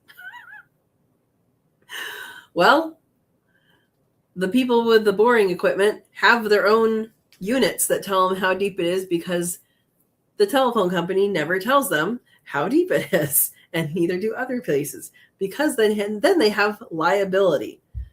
Well, if they have liability, they're marking their line. Of course they have liability. You told us it was here, not there, like, anyway. I'm going to get off that, though, because I would like to think people are better than some of the people have been. I like to have you guys in my life, right? Is it better? Yeah. Yep. So anyway, that's what's happening here. Trees come down. Power line and poles will be replaced in fall. We'll see if that's a changing date, probably. And yeah, hoping to get working on some more things. So speaking of the batteries, we just went through the pick a color, any color. I do have, and I haven't even used them yet. I have some augers too, because they sent me 2 instead of 1, and I told, hey, you sent me 2 instead of 1. They said, oh, can you take a picture of them, the labels, and send it to me? Yeah. Never got back to me, so I guess I have 2. Only pay for 1. So anyway, I have a friend who likes them, and it's Badger, and so I will see how I like them. But once the tree stuff is done, I'm probably going to use my little parking area as a lay down area for fence stuff. So there you go. Misty's asking, hey, can you just briefly review your process for paper wasp nest? So my process is, I've done it once. I did a video on it. So I'm thinking you probably already saw that. And I am not an expert.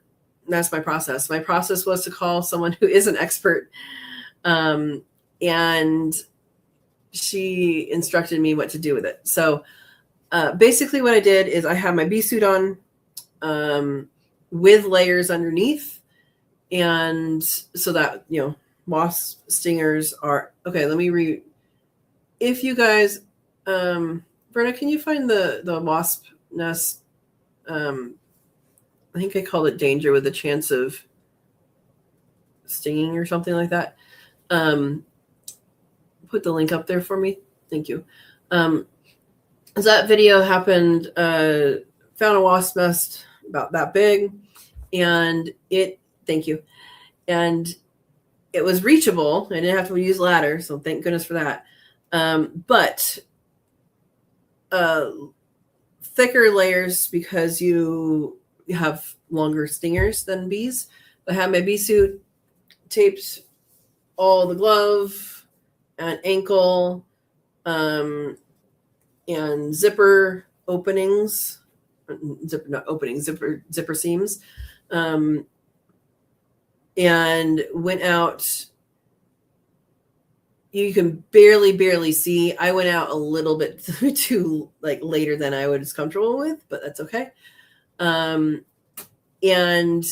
with that, using a red light instead of a white light, they will apparently rush. Red lights are okay. And then glasses or goggles, because apparently there are some wasps that spit and it stings, and that is not good. So protect your eyes and don't freak out if that happens.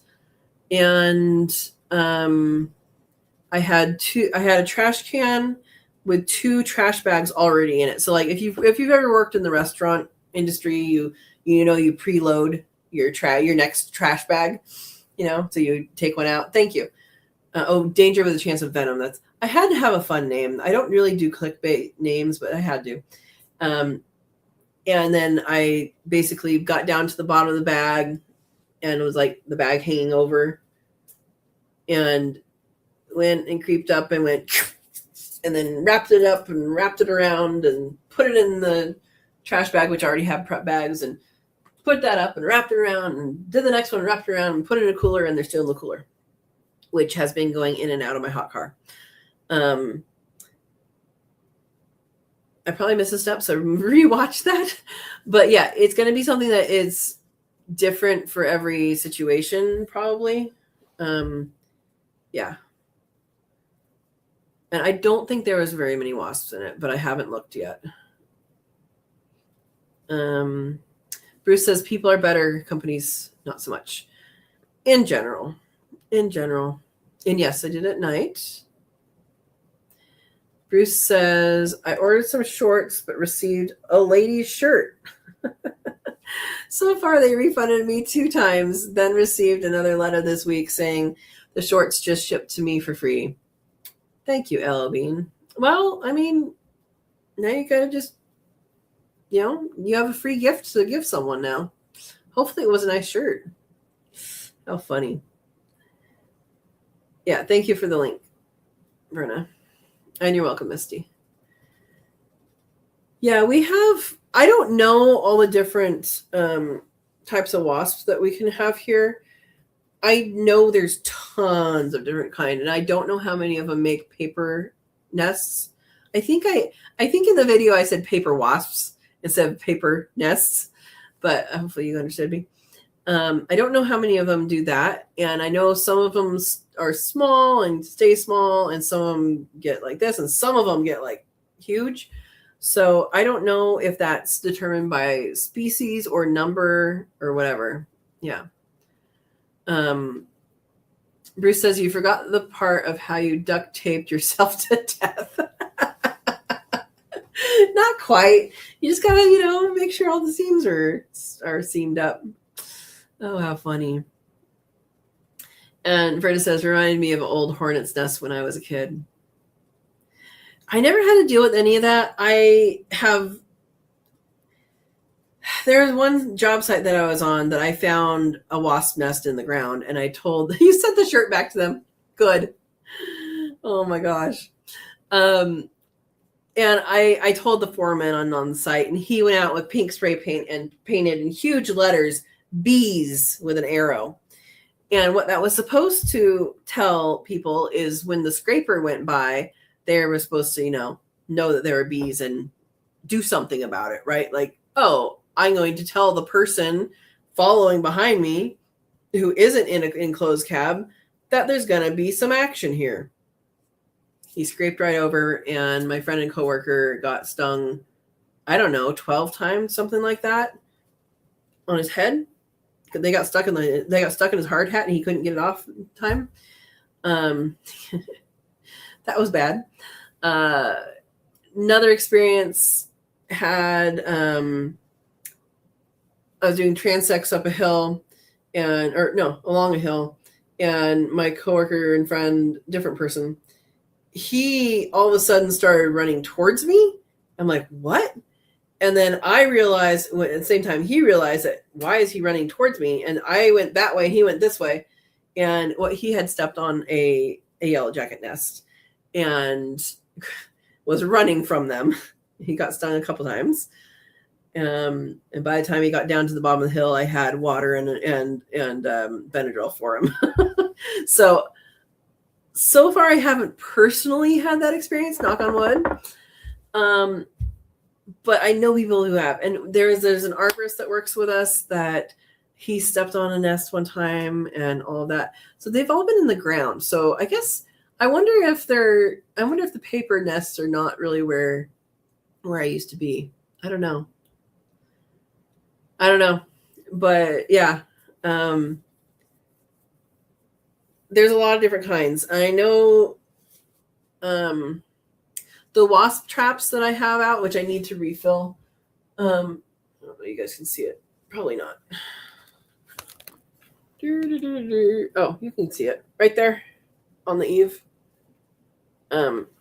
It's supposed to attract in 19 different species, but I don't know how many of those species are here. So I don't know what that is in reality. But yeah, that's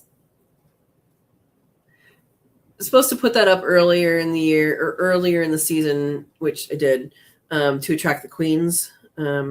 So a lot of wasps are like bees where there's a queen, and more like bumblebees, because bumblebees, a lot of them can die and then the queen overwinters, and then the queen will start a new colony. Not all of them, but a lot of them.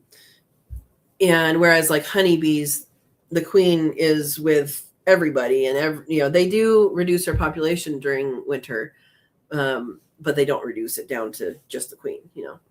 Yeah. Missy says, isn't the ones in the ground here? What?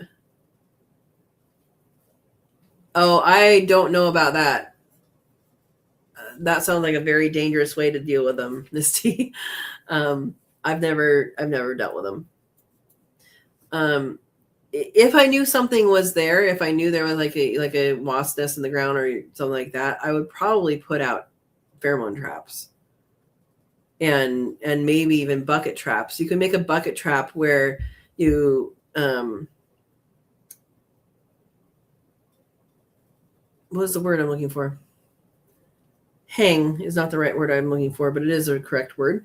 You hang a piece of meat, like skewered, in a bucket with water. Like there's water like there, and then there's meat here, and then like in a 5-gallon bucket. So they have to fly basically straight up to get out, and most of them will drop down because when they have meat, they'll cut off like a pea-sized piece of meat and to fly away with, and it makes them kind of bumble and all of that. Yeah. And so what ends up happening is they end up in the water and they end up not getting out of the bucket. And so pheromone traps can work for some, and then meat traps can work for others. And then you just have to make sure you know what you're doing as far as what you're attracting with the other trap. Yeah. I speak to text problems. I don't do that.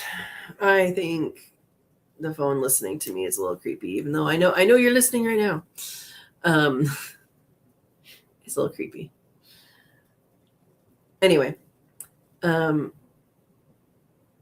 everything comes back to 5-gallon buckets. I know. This is going to be our new currency in this new world, right? Yeah, 5-gallon buckets. I feel like I used to have more than I do, and I don't know what happened to them. Berta says, blessings in case you're gone before I get back. Time to take Lucy out. Say hi to Lucy for me. Thank you for coming. Yeah. Lucy's getting up there in age too. Lucy is a doggy. Yeah, 5-gallon buckets is and there's good buckets and not so good buckets. I know I was gonna say recently, it really wasn't recently. Maybe it was last year. I think it was last year sometime. I was at Home Depot. I went there for something. I don't remember what it was, but the person in front of me in line had a bucket that they were buying, one of the bright orange ones. And the cashier picked it up and looked at it to the light. I'm like, what the heck? And the lady's like, what are you doing? He goes, oh, sometimes these have cracks in them. Brand new. And then I looked at them and they're so thin. The buckets there are so thin. And so it's not like I supported those guys anyway, but it is what is close. But yeah, I don't know. What's your favorite 5-gallon bucket, Misty? And anybody else? I don't know that I have one.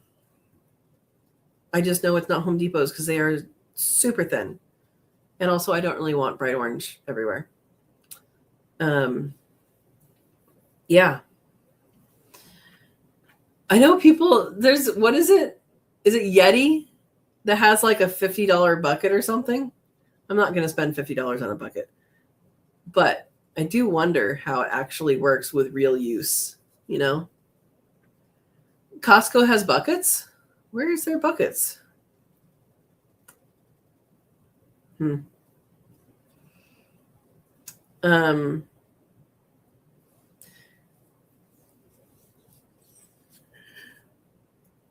Painters buckets are pretty good because they're built to hold weight. I don't know how they hold up in the sun, but they're built to hold weight. So you have to know a painter for that though. You guys know any painters? Yeah, buckets are things that you always need more of. Always. For sure. Is there anything else like that you guys can think about? Okay, Tractor Supply. Tractor Supply has good buckets. I have, I think, 2 of theirs. They're red. I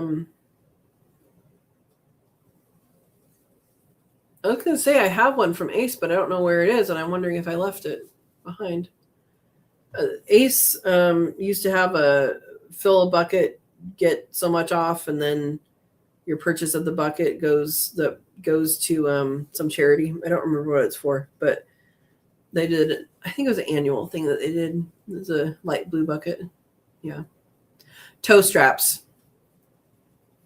I don't have any toe straps. I have ratchet straps, but I don't have toe straps. Toe straps is a good idea to have. I need to make a list for my Jeep for like things to carry at all times in the Jeep. Toe strap is one of them. It does have a winch. Winch, not winch. It does have a winch.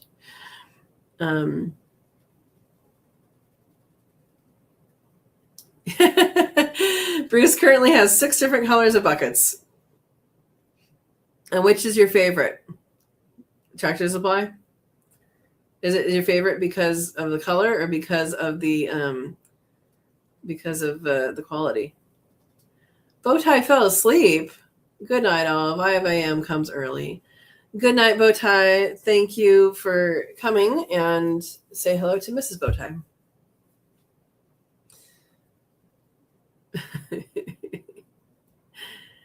Mr. Bowtie is 3 hours ahead.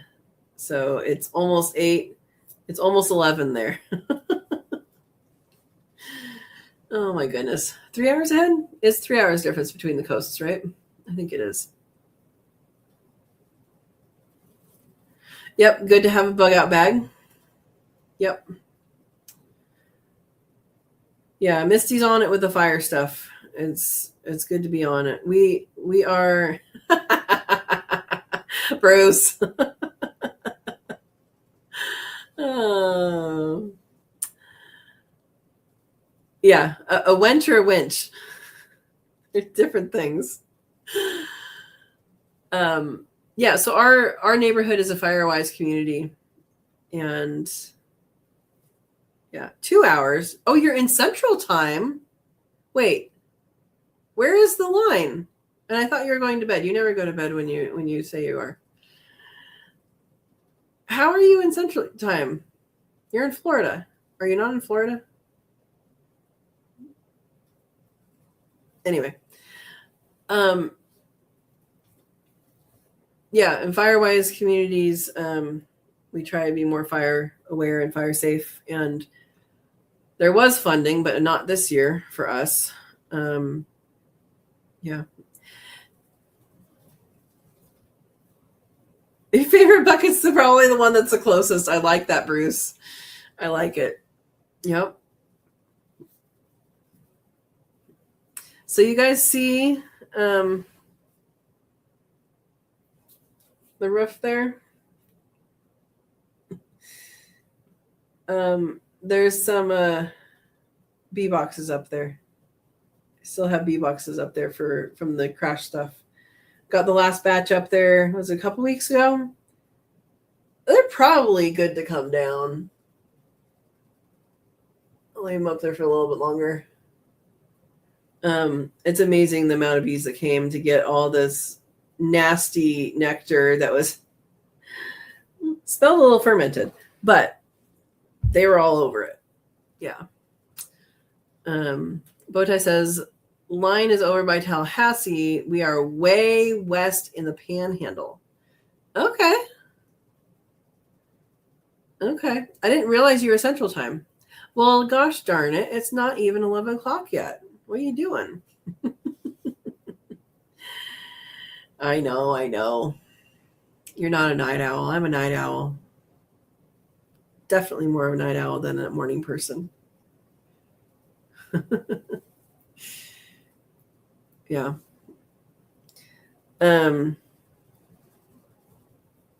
So to partially answer, Misty, the question that you asked me over you left a message. I think what we need to do, so we're talking about bug out bag for fire stuff. And so be prepared for animals and all that. I think what we need to do is make a list of people with animal trailers so people can help each other with animals. I think that's what needs to be done. That way we know who has what and who might have room in a trailer. In case. Macy says, good night. Gotta do homework. Oh, it sounds like Elmer Fudd saying wrench. Oh boy. Amy's here. Good night, Misty. Good evening. New Zealand kits on Saturday. Mama is keeping them well fed. Amy, isn't that the best? The best is a poochie belly, like a poochie milk belly for a baby bunny is the best. Like, I don't know what category it is. In all categories, that is the best. The filled till almost popped bellies, milk bellies. Milk belly is the only thing that can describe that, isn't it? It is a milk belly. A milk belly is as stretched as you can get without shoving anything else in. Chumpsters. Yep. Oh my goodness. Verna's back. Good. Steve says, build all your animal cages on wagons that can be pulled. You could do that. People out here have like cows and horses, though. and sheep and goats. I don't, but yeah. I do need to get there's 2 trailers that came with the property, and I haven't, my knowledge of trailers is very low. I know how they work, and I have to think tremendously hard to back up a trailer. I can do it, but that backwards thinking, but yeah, I need to make sure that, like, the tires are okay and not rotted. Like, at least on one of them, I think it's probably rotted. That the floorboard, I'm going to call it that because I don't know the real name, is good. All that. Yeah. I call them Poochie milk bellies because they're just, yeah. Well, I'm glad that's going good. That's pretty late in the year for babies. That is very late in the year for babies. So your babies are going to be ready June and September. Is that right? Wow. Bruce says a couple of my quail have huge crops. Can they eat too much? They're fine. They're fine. As long as their crop isn't squishy, they're fine. And if they're doing it at the end of the night, they're fine. In fact, people go like, why does my quail have a uniboob? It's the crop. No, they're good. They're great. They're wonderful. They tend to pack as much as they can into them before they go to bed. It will keep them warm.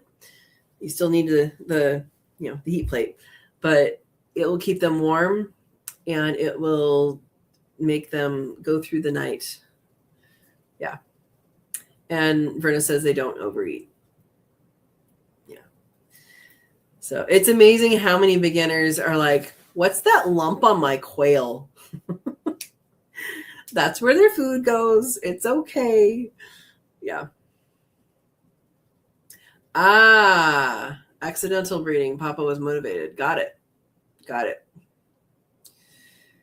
Just keep them cool. How many babies?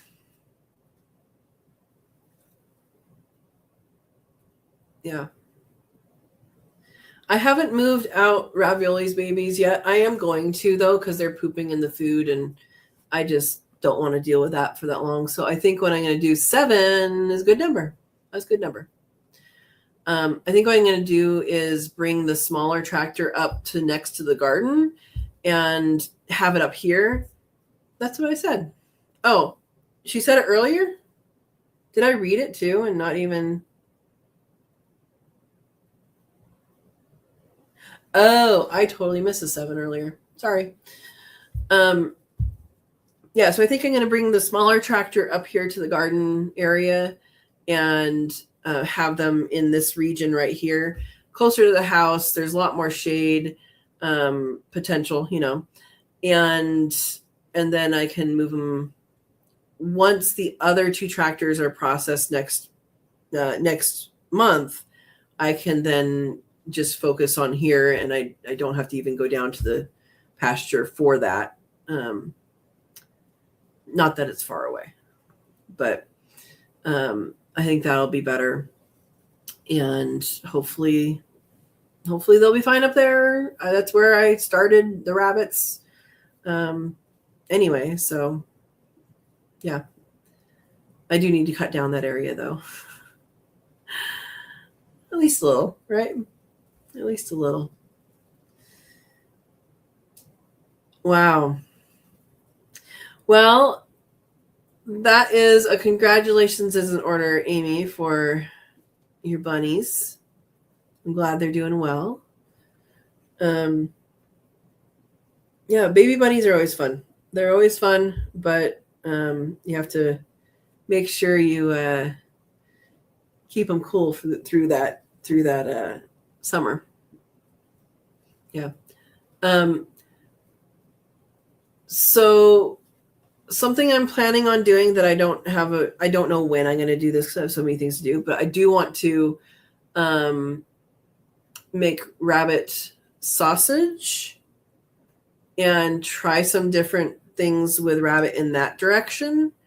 I agree, Verna. Verna says, I think Amy's doing good with her rabbits. Heat returns in a week. Yeah. But I'm going to be making some rabbit sausage and see how that turns out. And if there's any other kind of that kind of thing, if you guys have recipes that you want to send me, I totally am good with that. Abella's coming in. Welcome, Abella. Good evening, everyone. We were just talking about Amy's 7 rabbits that were just born because there was an accidental breeding. Welcome. Yeah, so if you guys have any recipes for that or for any kind of different things like that, I have not looked at cured meats. I don't know if that's even a good idea or not to do with rabbit, but I really like things like pepperoni and salami, and I know you got to add fat, but I'm wondering if there's like recipes for that already, like that has ratios of things. If anybody has a good book recommendation too, I would be happy to know about that. Yeah. Abella says, I processed my first rabbit recently and I am thinking of rabbit recipes. Yes. Yes. Anything you can do with a chicken, with a skinless chicken, you can do with a rabbit. So that is number 1. Number 2 is if you want to go fancy, look up French recipes. And you can always just put it into the pressure cooker or crock pot and turn it on and use that meat in things. That's typically what I do, just because it's usually just me, and I can cook a whole rabbit and then like, oh, I'm gonna make tacos. Oh, this is already cooked. Let's put the seasoning in. There we go, and all that. Something else I would like to think about doing is canned meals or freeze-dried meals with the sauce already there.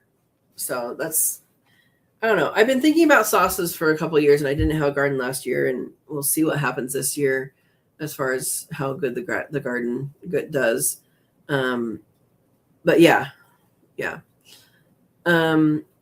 Amy says, I made rabbit quail sausage with ground bacon as the fat, and it made it too spicy, but I'm still eating it.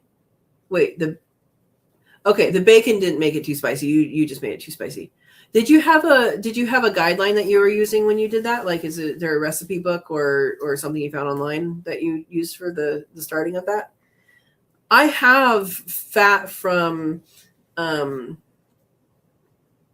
tri-tips that I got a long time ago. It's in the freezer for a long time, but it should still be okay, right?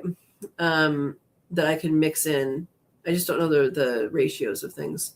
I would like to find like a good book that has good like recipes that I can start with, and then go how I need to go. Freeze-dried rabbit is great too. Yes, it is. I have enough of that for now. And Brandon probably still has some of mine.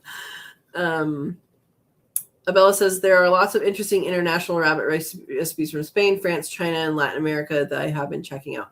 Exactly. So those are the countries. I didn't know about China, but France in particular is very well known for rabbit recipes, or for having rabbit as like a thing that's on the menu, right? Whereas you don't really have that here in the United States. But yeah, I mean, try doing the fancy stuff, try doing the easy stuff, do all of it and see what you come back with. If you find a really good recipe that you really like, definitely share it with us. And I don't know if you're on the Facebook group. The Facebook group is for Friends of Sow and Tare. You have to answer the questions and accept the rules, but that'd be a good place to share some of these things, like, oh, this is really good, or don't do this one, or whatever. Yeah. Bruce is asking, how can you have an accidental breeding with rabbits? I'm guessing they were together or through the wire. Rabbits, I'm gonna give my answer, then Amy probably already answered. But rabbits can breed through wire. So even if you have a male and a female sharing a wall that is a wire wall, they can still breed through it. So it's best to separate them. You'll notice my setup, my male Percy is quite a bit away from the females. And the reason for that is because they send their pee into the world when they are feeling their feels. And I just didn't want him to pee all over them all the time. And so that's what I thought is the pee radius, and it works. But yeah, they can breathe through the wire. So let's see what Amy says, if she answers. Amy says, I planted corn for the 4th time tonight. The 4th time this year, or the 4th time? Congratulations and good luck. Amy said, I looked up generic breakfast sausage spice mix and added too much hot pepper. Okay, Google says you need to add 20 to 30% added fat. And that would be for a chicken recipe? A chicken or a rabbit recipe, I'm guessing? Yeah. Steve says use sausage recipes that go by weight. That's a good idea instead of tablespoon for better taste. Thank you for the link, Verna. Links? No for rabbit sausage. Yeah. You know it's a good story when it starts, well, it's like this. Amy says, I made a Jack and Jill duplex cage. The very sturdy center wall was made of horizontal pallet wood pieces. The roof is sloped, and there was what I perceived as a vent. Did he climb up into her space? We're going to find out. She's typing more. At the top, it was triangular, so 4 inches at one side and down to nothing at the front end.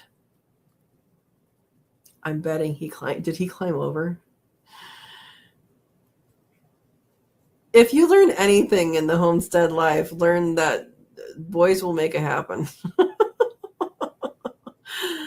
Oh. First night together, there was a what? A Himdonger storm? I don't know what that is. So they love Pentarius. Oh my goodness.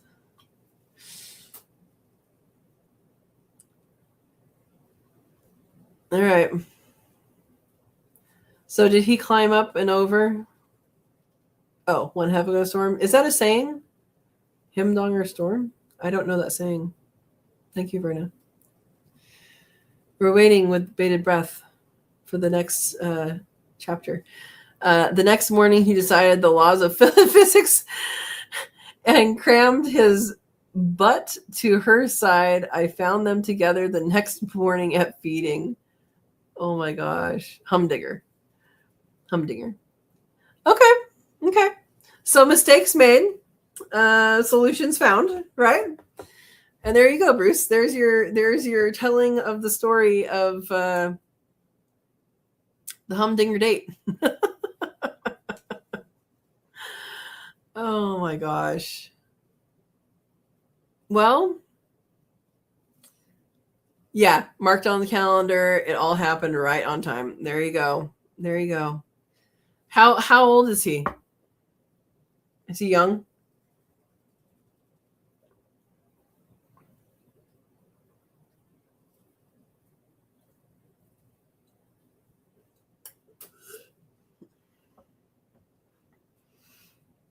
Less than 2. Yeah. They are pretty eager when they're young. That's for sure. Oh my gosh. Yep. That sounds about right. Oh my goodness. Yep. Verna says, lesson learned, don't put a male and a female in 2-compartment cage. Yep. You can. It's just you got to make sure they're completely separated. Yeah. But there you go. Life finds a way and all that. Exactly, Abella. Exactly. Oh my gosh. Steve says, I tend to think even an old guy would jump the rails when necessary. Oh my gosh. Oh. Yeah. So there you go. Thanks for asking the question, Bruce, because otherwise we wouldn't have learned all this funny life finds a way answers. Oh my goodness. All right, guys. Well, I need to go move bunnies and feed bunnies and say goodnight to chickies. Somebody laid an egg today, probably yesterday, actually. Overraptor wanted scratchies yesterday and 2 days before. So she hasn't wanted scratchies for a year. So she might be laying a couple eggs here. So that's she's 5.5 years old. Smilo has been the one laying eggs, but I suspect since she stomped at me and wanted scratchies that she may have been the one that laid that egg. We'll see if there's another one in there today. I saw it this morning. I didn't collect it. Silly wabbits. Isn't life funny? Yep. Hilarity abounds. Exactly. But it's a time for me to abound outside and take care of animals. So, yeah, good conversation tonight. Hopefully, everybody's doing okay. And we'll be back here next Monday. And that is the week of 4th of July, right? I think. Yeah. So Monday the 29th, we'll be back here. And I will see you guys then. All right. Have a good night, everybody. Good to see everybody. Thanks for the couple of late drop-ins. And we will see you guys next week. A week from Saturday the 4th. Yep. That's my mom's birthday. All right. Good evening, everyone.